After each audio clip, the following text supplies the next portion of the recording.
Spike planted.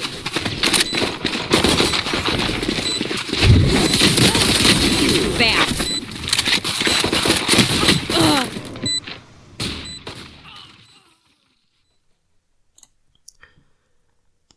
Hello. Hi. Hey. Polly Goodies here. I'm Pollen, like Paul, but you can call me Polly, like Polygon. You can tell me in the comment section about how you're feeling, and I'll read for you. Today, I'll be talking about oddly specific stuff some of you may relate to. Let's go. First, being very careful about touching anything. I have basically a specific logical system or line of reasoning for touch and physical contact. Whenever I'm not shut down, I maintain what I've touched, where I've touched it, and with what part, or even when I've touched it at all. For my hands, the palm side touches what I need to work with or need to hold on to, but somehow also avoid touching anything that could be even slightly sticky or make my hands dirty for the day. For example, on a train or on a bus. I would hold the higher end of a pole where anyone else would usually find it uncomfortable to grab, but I would be the one comfortable with holding onto there anyway. If I may not hold onto a pole at that time, such as when I would look at my phone and hold the handle of my wheeled bag, then I would lend my shoulder and my interesting sense of balance do the work for me, although that idea is not always fail-safe. I have been okay with the pole touching a bit of my jacket, unless it would actually be a fancy coat. No touchy. As for the back of my hand, that would be only for touching my face when I really want to, or anywhere else nearby, or to get locks of my silly hair back in place. But I also would make sure that I have washed my hands recently first, such as in the morning, touching my face or my neck with the dirty back of my hand would be a bit shocking to me. Get off me! Get off me! Oh well.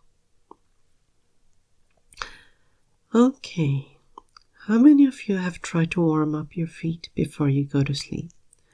Perhaps you prefer cold feet whenever you want to rest, to go to sleep, or even as a way of someone comforting you. But from what I suspect, often having cold feet delays your time to fall asleep.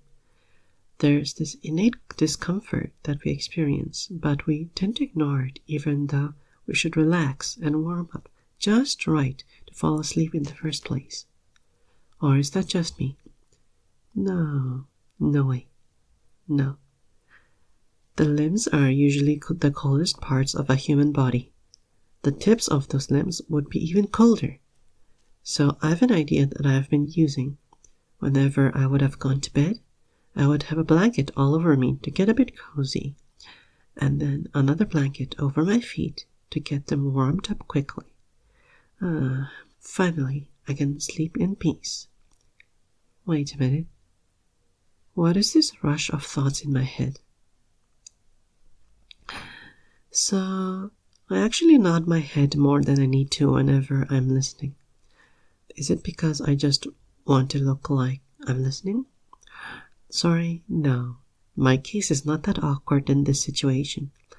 There are various reasons I nod a lot, internal and external. Firstly, yes. I nod to say yes. Yes. Yes. Well, yes. Yes. Yeah.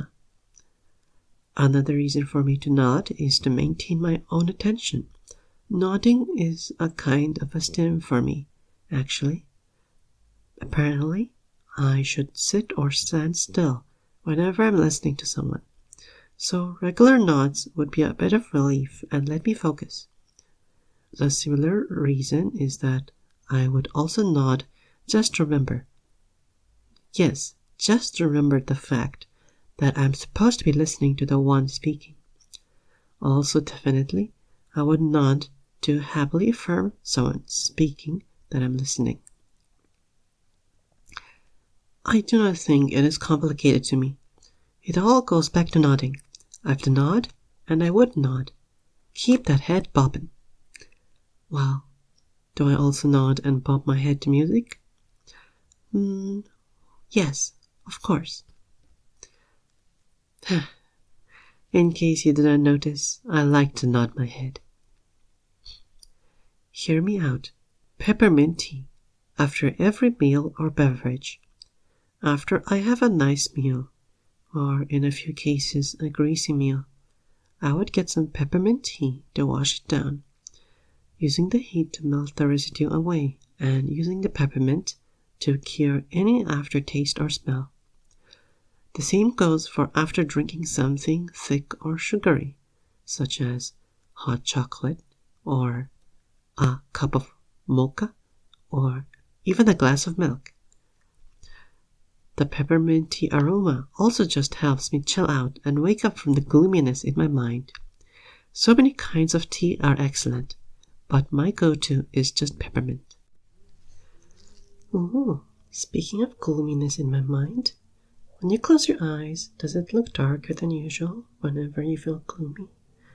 I mean, to compare that with whether it looks brighter than usual whenever you have this energy to do anything or something that you planned or thought about. Make the room dark and, after a minute, close your eyes. Does it look bright? Let me know with a comment or an email. Now, I want to read an email that I received. Here, someone says, "Hi, Polly. How are you? Wanna play Valorant sometime?" Hello. Hi. Hey. I'm feeling so good right now. Today has been great and slightly productive. I'm glad that you asked. First of all, I actually play Valorant. I love the powers and the personality there. All while I get to play Killing House, if you know what that means. There's just some amazing geometry to playing Valorant, really.